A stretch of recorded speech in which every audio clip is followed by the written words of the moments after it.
Here we are at AGBT, and we ask, how low can you go? That's a measurement of minor allele frequency.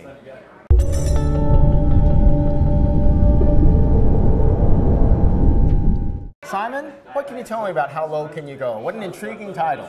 Well, Dale, we've got multiple ways to get down to detection of rare alleles, and so I've just been talking about how with our 3 different platforms, we can get down to different levels of sensitivity.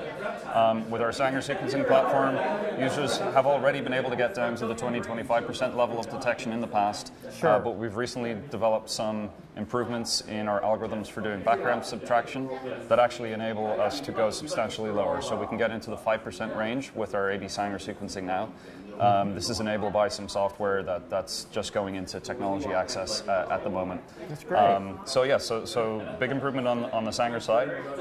With our digital PCR platform, as before, we're able to get down to a 0.1% level of detection, so that's really the most sensitive that we can attain. That's the QuantStudio 3D? That's right, yes. QuantStudio 3D.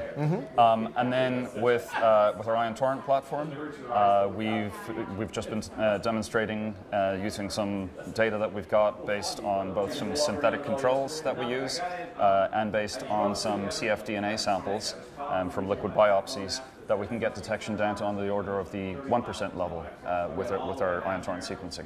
That's great. And then as far as the software, the Ion Reporter software, that will just handle that low level of frequency detection.